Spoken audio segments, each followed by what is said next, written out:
very special people. To kick things off, Butch and Pat's niece, Mary Adamczyk, is going to lead us in a prayer.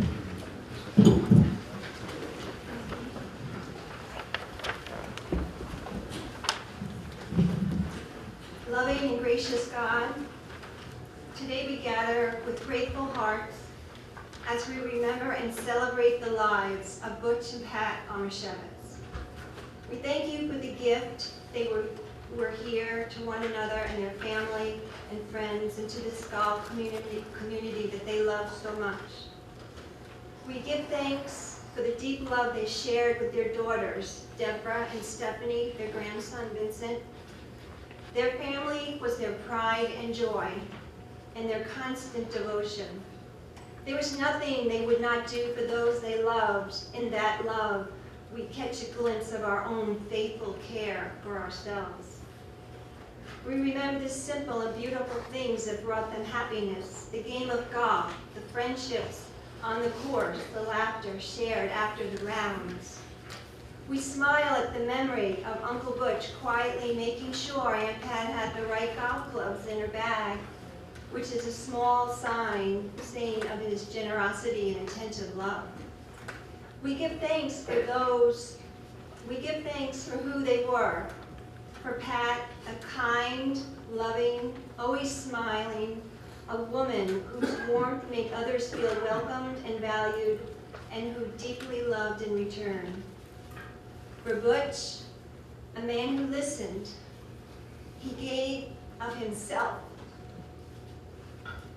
whose presence drew others in.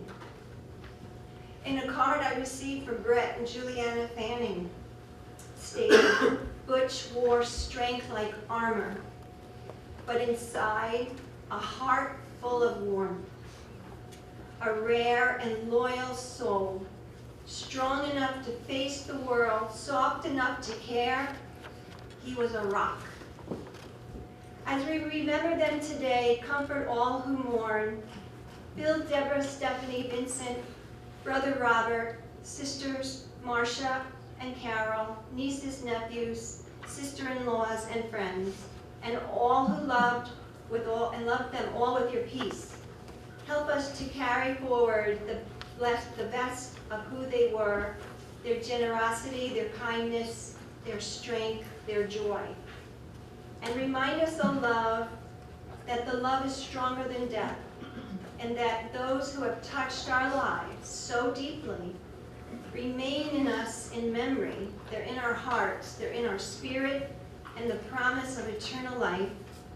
May Butch and Pat rest in peace, and may your light shine upon them forever.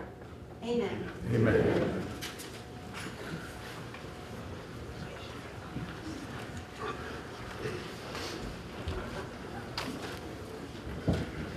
Thank you, Mary. That was beautiful.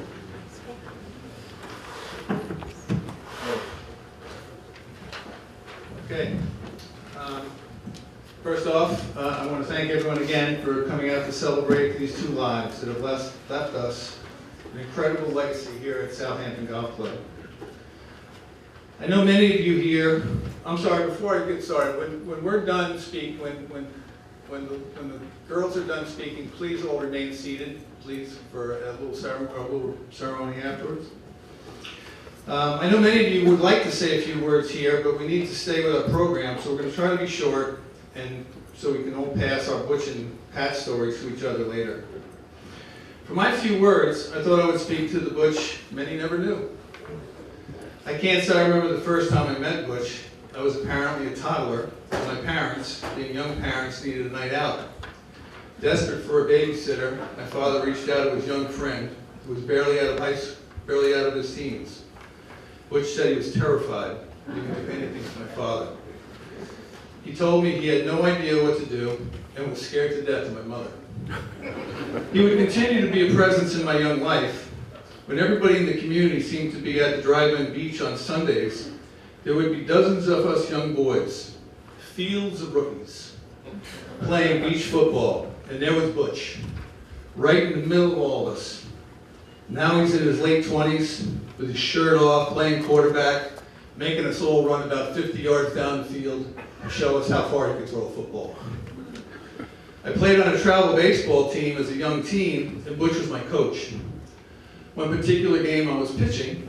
At one point, Butch puts up his finger to the ump, saunters out to the mound with a walk like only Butch had. Now, we all know he's a man of a few words, so he meets me and he says, hands clap, thumbs rolling. Marco, throw him a changeup. With that, he turns and walks back to the bench. Now, I'm a one-trick pony as a pitcher. I didn't know how to throw a changeup. So me and man, throw it slower. Well, I tossed a lollipop that becomes the longest ball that kid ever hit. As he is rounding the bases, I look to Butch at the bench, and we both look at each other with our palms out like, what was that?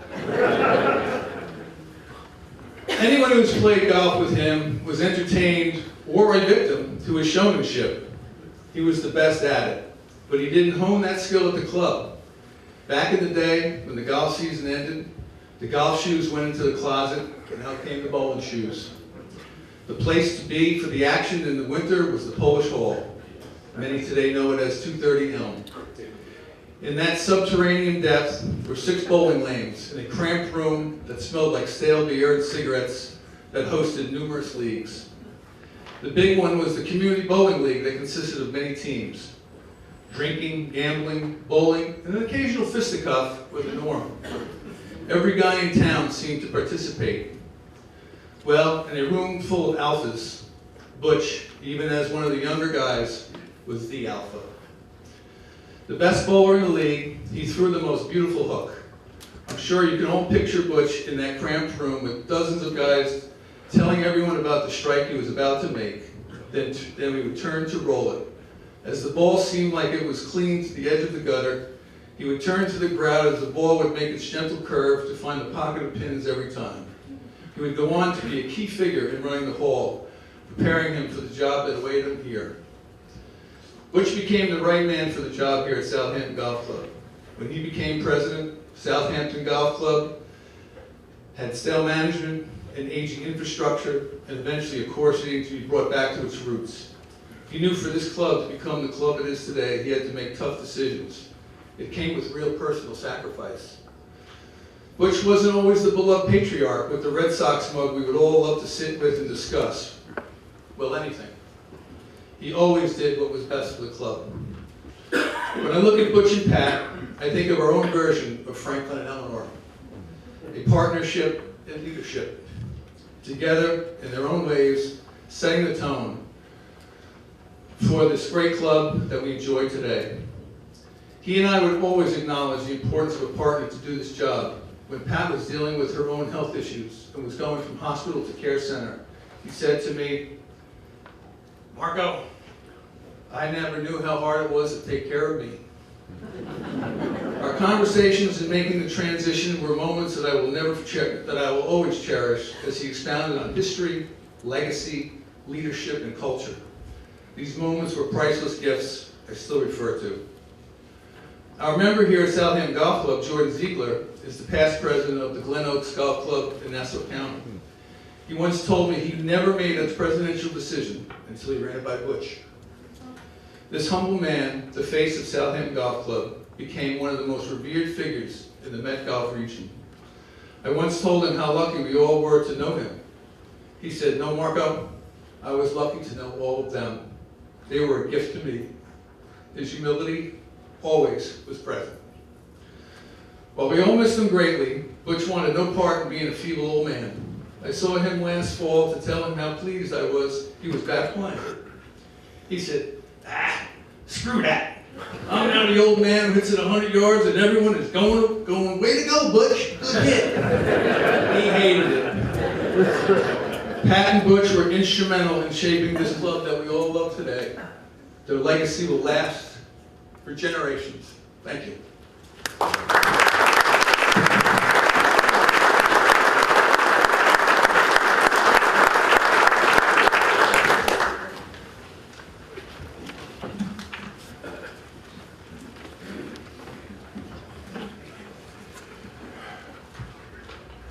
It is hard to know what to say or feel when you lose your best friend. I had given that a lots of thought over the last few months. And you really, and all you really have are memories. Great memories, sad memories, funny memories.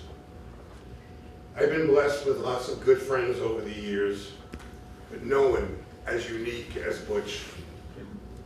I joined, or rather, got into the Southampton Golf Club in 1985.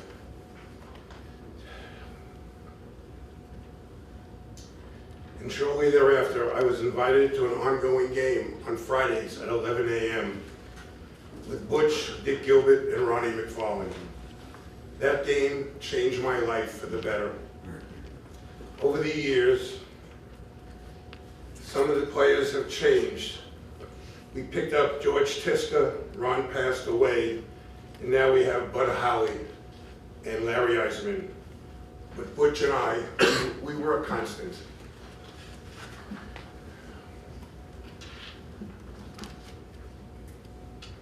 We played for money, of course, and I always seemed to be handing Butch money after the round.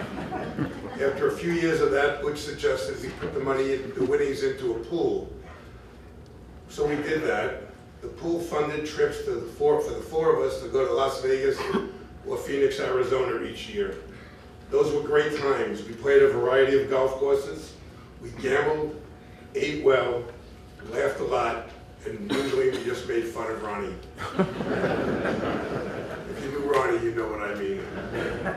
For so many years, Butch and I would have breakfast together, either in Sip and Soda or the Candy Kitchen, at least 3 times a week.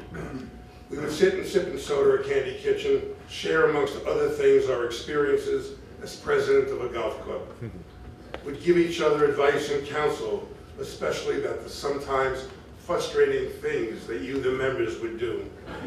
By the way, I know much more about you than I think I do. Thanks to Butch. I learned so much about life from Butch. I hope he learned something from me, but I know I got the better of the deal. He knew how to make the tough decisions and the compassionate ones. But no matter the issue, his style of management was uniquely Butch. If you did something really wrong at the club, he would call you in privately and say, so-and-so, that was really wrong.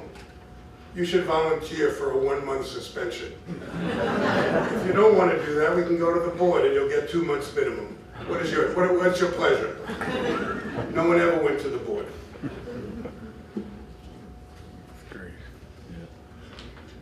There was no one more supportive of our staff than Butch. From the ground crew to the general manager, he had their respect and affection. I think we all know that Butch was certainly a character. He had this unique ability to be friends with anyone. My mom, for example, was not the easiest person to get along with during the latter years, but Butch would patiently sit with her and play cards, for money, of course. And they would yell at each other, accusing the other of cheating, which they both did. Now, some of you sitting here might think that Butch called you rookie as a term of endearment. I have to tell you, he just couldn't remember your names. Apparently, Butch was quite a drinker before we met. I recall a local friend said to me, "I'm surprised you're friends with Butch Armusewicz." I said, "Why?" And he said that if he went to Sag Harbor and was on his way to the corner bar, most people would leave because they were afraid they'd get beaten up by him. Butch said one day that Pat told him if he did not stop drinking, she would leave him. And that was the last day he drank. That speaks so well of them both, so well of them both. I consider myself privileged to have known Pat so close up and personal. Pat loved all animals and took so many in. She loved reading mysteries in her painting.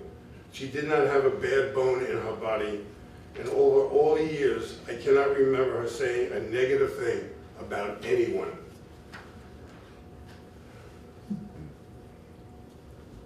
The thing about Pat is that she was her own person, which was important when living with someone like Butch. I had to smile at watching the two of them over the years on Upper Seven Ponds Road. Butch would be his normal, opinionated self, never moving from his lazy boy, like while he watches the Yankees, or the Yankees, God forbid, while watching Boston. we didn't have a baseball team in common. I forgot to wear my Yankee hat today, I'm sorry. While watching the Boston Red Sox or female college softball. However, it was clear who ruled the roost. Despite all of his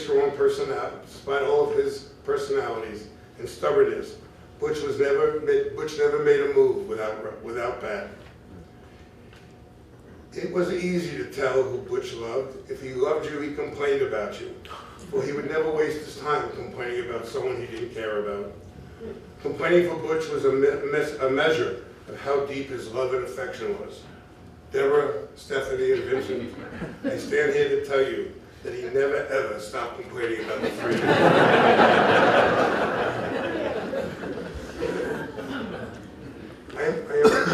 I am much better for having him in my life. I miss him, and I only hope that he knows how much I loved him.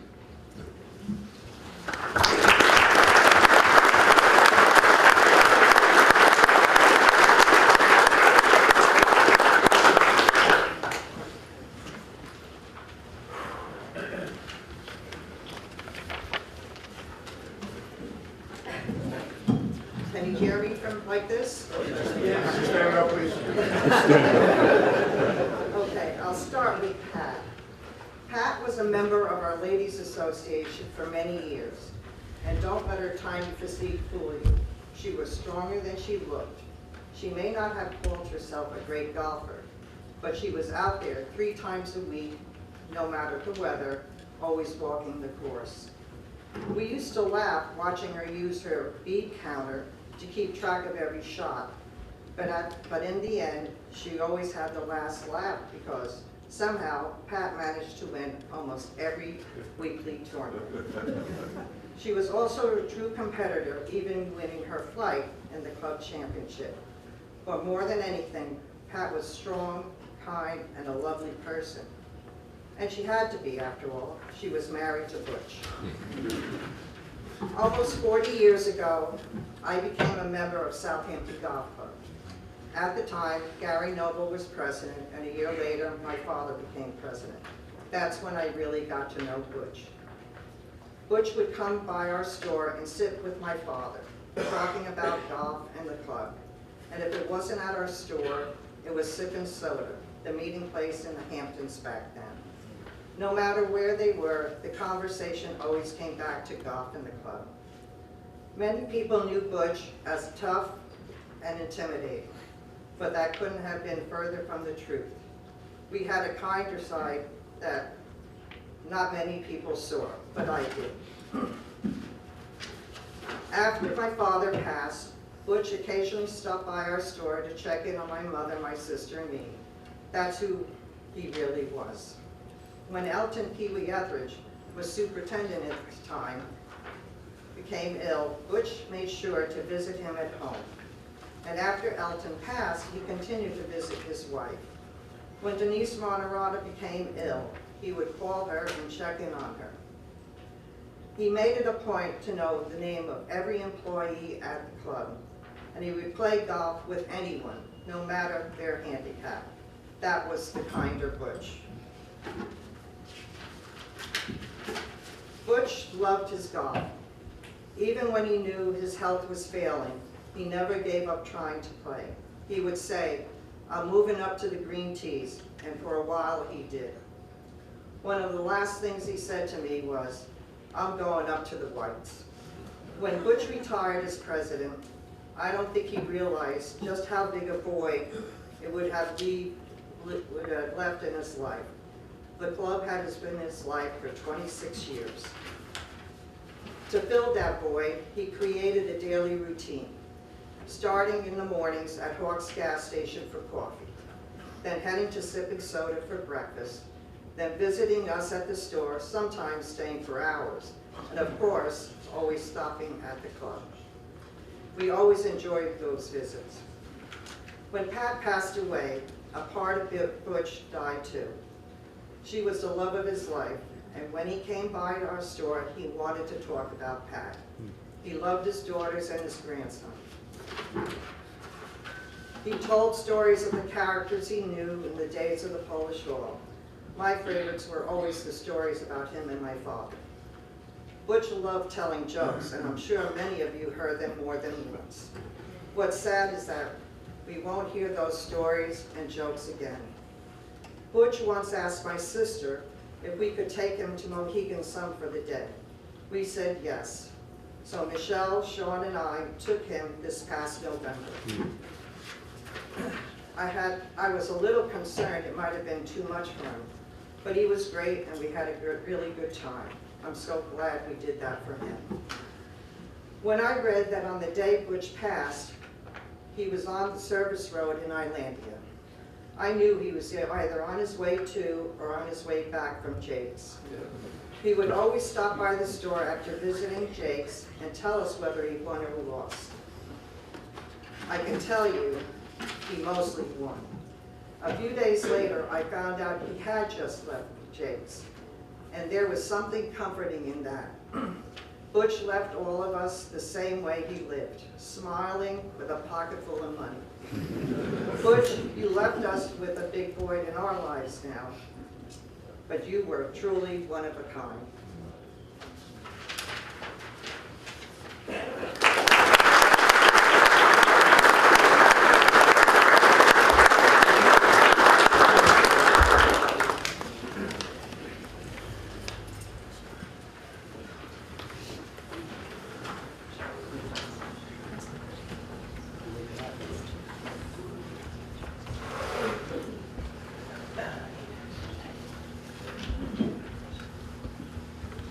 Thank you, Dennis, for asking me to do this. I just wanted to say that Butch was, we all know that Butch was unique. And many of the references to how Butch treated us all we've already heard about. That was certainly the way Butch treated me. The thing that Butch, his origins started at Southampton High School. He was a quarterback there. He called the plays. He couldn't run very fast, but he could throw it very far. He was effective. He learned to give orders just doing that. Then he joined the Marines. He was an MP.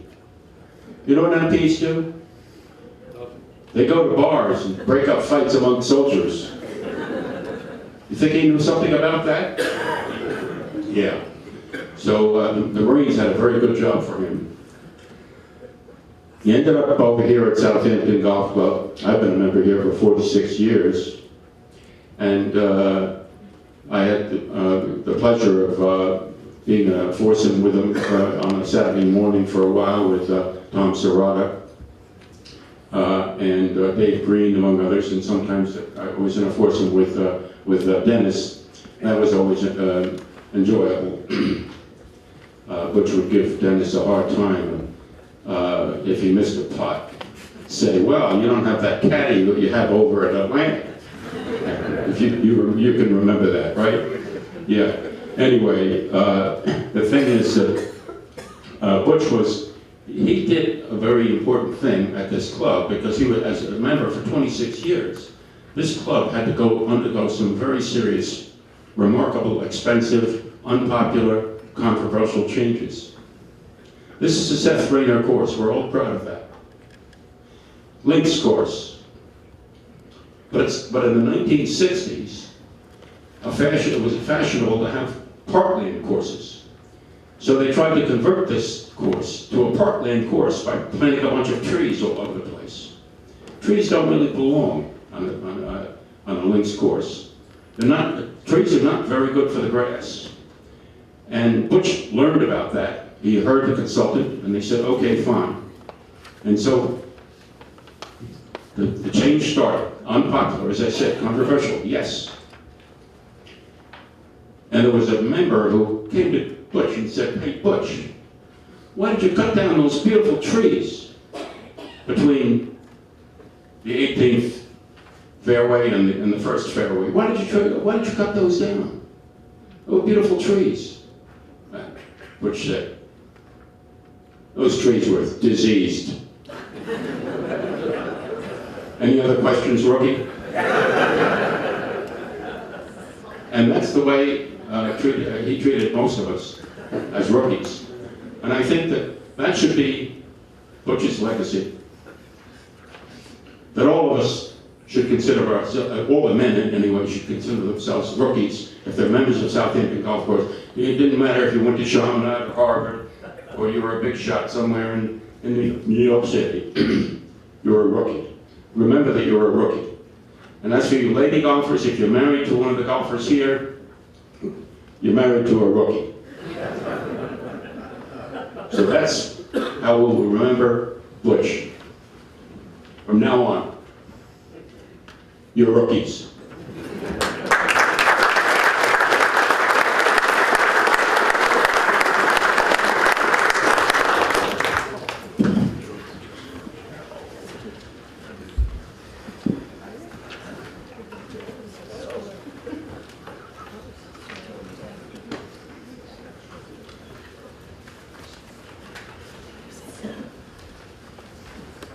When I joined the 18-hole ladies, Pat was one of the first ones I got to play with. I immediately enjoyed very much being with her. She was just an incredible, thoughtful person, giving, kind. Our Thursday games and Saturday games will always be a wonderful memory. I miss you, Pat. Well, we played our Saturday games, and we always played longest putt.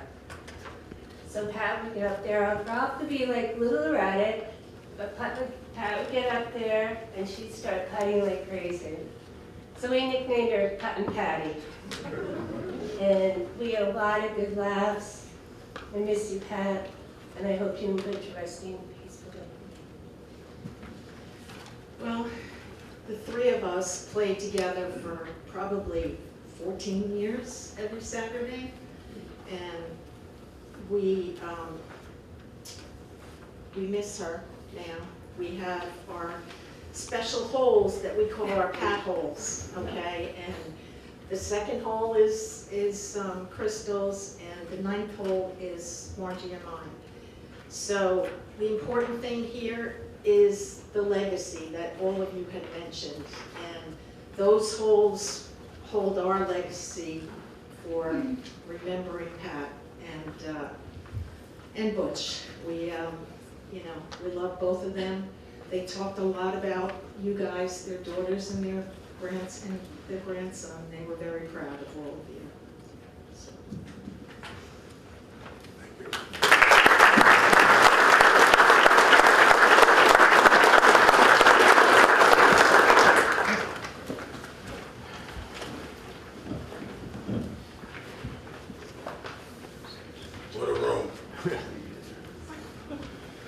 Most of us who knew Butch knew him as a guy who loved life, loved camaraderie, loved a good joke, loved a good debate, loved sports, and he absolutely cherished the game of golf, especially here at Southampton.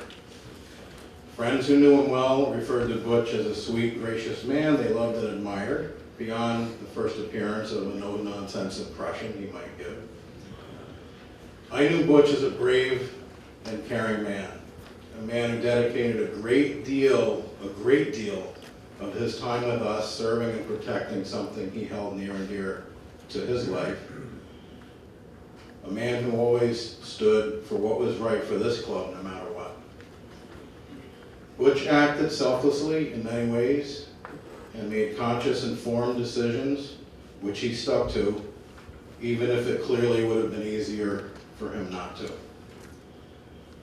Butch was an outstanding club leader. He possessed, shared, and led a clear-eyed vision for our club that remains to exist for our local community. With each measured improvement being weighed against the mission of always remaining what it has been built for since the beginning. Butch was also protective of the club staff every day. He helped individuals on our staff time and time again, like many of us here. And he did with whatever he could, in any way he could, for the staff. He was a man devoted to his wife Pat, daughters Deborah and Stephanie, and later his grandson Vincent. Pat was a soft-spoken and most gracious human being. Becoming endeared to the game of golf, much like Butch, Pat enjoyed her many games with several regular groups and her Sunday or early evening golf lessons with her own personal golf professional, Butch. She is sorely missed by the members as well as the staff who knew her well here. Butch and I would regularly stay after an event and discuss the day, discuss membership ideas, comments and feedback, and sometimes discuss life's hurdles. Butch was a mentor, a friend, and in some ways a father figure to many, including myself. It was several months after Pat's passing that Butch and I were sitting down discussing life after one of our events, and he gave Pat, in my opinion, the most beautiful accolade in his own way. He said to me, "Craig, I never truly realized how little I actually do." And he was referring to how much Pat did for himself and his family, of course. Believe me, Butch did plenty. He did plenty. I can't recall one conversation I've had with any member or staff member regarding Butch since his passing where a sidebar or past memory has not been shared, not one. Butch and Pat will forever be missed and thought about. I want to deeply thank Deborah and Stephanie for sharing Butch and Pat with us for all the years that they did. I just want to say really quick, please join us obviously afterwards for cocktails and hors d'oeuvres and hopefully some laughter and additional stories.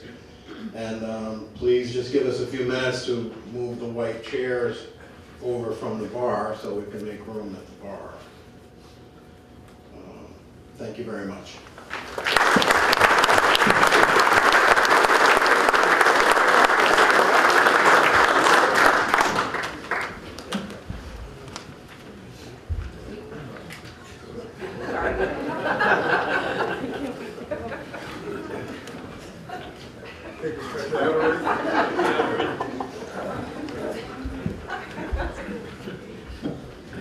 I've known Butch for 76 years. Go closer to the microphone.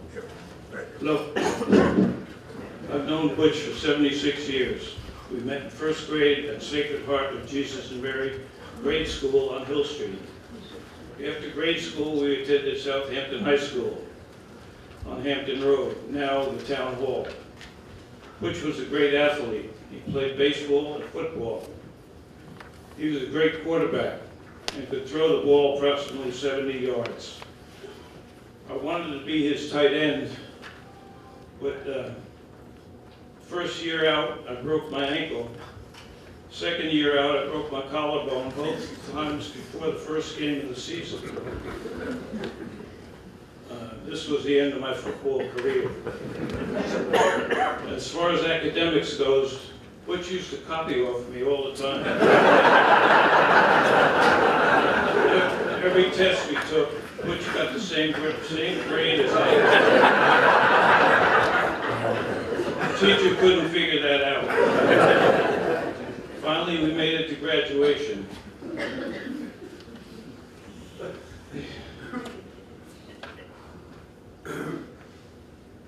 We had 74 kids in our class. Stanish Chomsky, he was the valedictorian. He was also the fullback on the football team. I was number 3 and Butch was number 4. I was number 73 and Butch was number 74. Ann Latchik and Sandy Einstein were somewhere in the middle.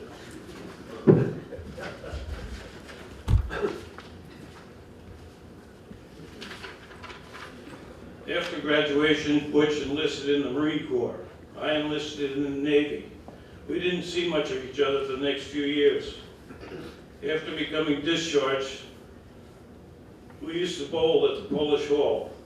I can't remember whether Butch bowled or not, but knowing him, he was probably in the bar area cleaning someone's clock. In later years, we played golf occasionally.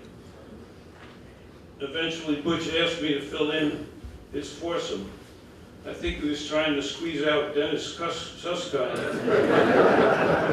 Dennis would rather stay in the clubhouse and eat 3 lunches. I waited until Butch came in to finish, when he came in finishing golf so that they could play rummy. Butch played every weekend with his regular foursome on Saturdays, and in the afternoon he would play with Pat. He told me the only ball that Pat would use was the Callaway Chrome Soft. I don't know. He also said that when Pat played on Tuesdays with the women, if one of the girls had hit a good shot with a certain club, she would have to have that club.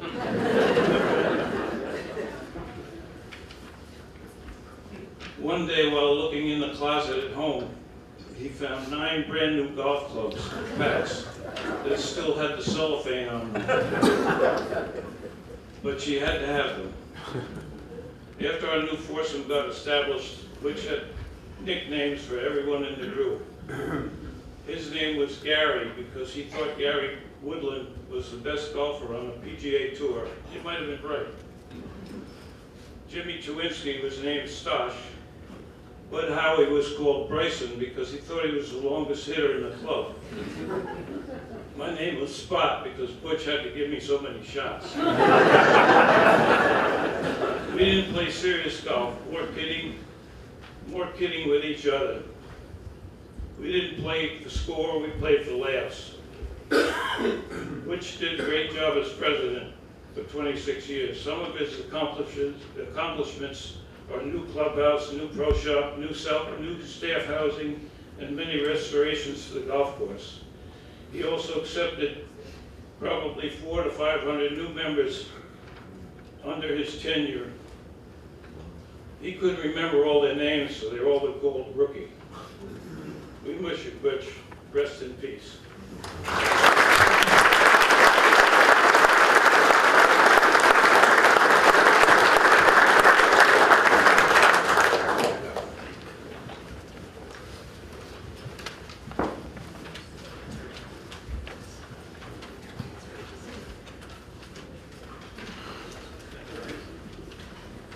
Okay, so I'll be speaking on our behalf. First of all, thank you all for coming.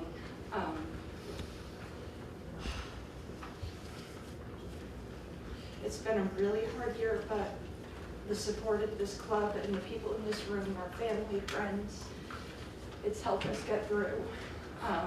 We want to thank Dennis, especially. We want to thank Craig.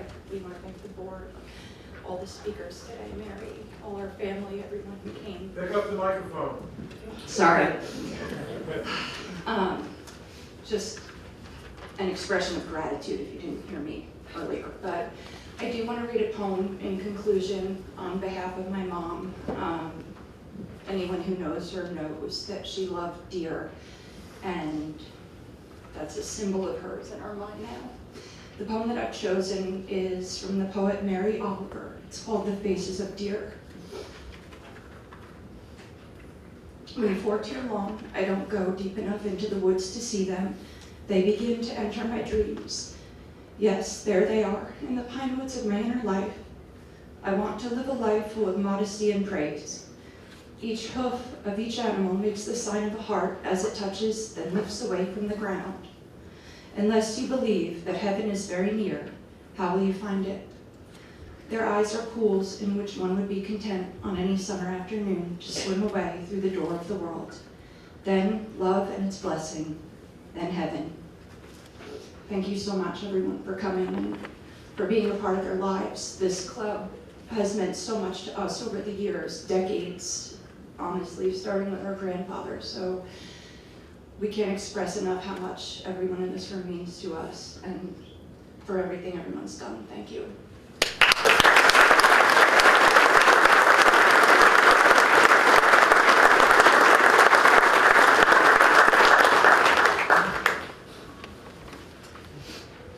My name is Brian Patricia. I'm a United States Marine. And I'm honored today to be here. In my 61 years in the Marine Corps, I don't think I've ever attended a more thoughtful, well-deserved ceremony and basically a declaration of love. I'm honored to be here. I got a call last Monday from my friend of 55 years, Marty Gilmartin, that told me about this and told me that Butch was a United States Marine and was there a way to honor him. And yes, there is, to honor his family, to honor his lovely wife, Pat, who had to put up with, in all the years of their marriage, all the Marine Corps stories. So with that, on behalf of the grateful nation, on behalf of a grateful Marine Corps, your dad was an integral part, as every Marine was. He helped our Corps in its 250-year legacy, and he has laid the foundation for all those like myself and others that have followed. And it's my honor to present you with this flag.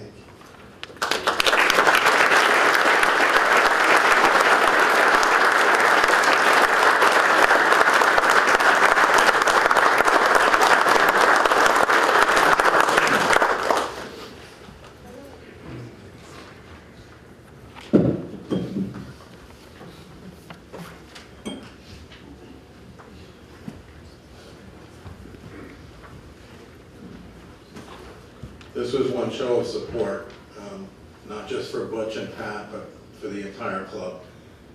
So I want to thank everybody for coming, and please stick around. We're going to have cocktails on the back porch and in the bar as soon as we get the white chairs out of the way. And please stay and enjoy yourselves and share some stories.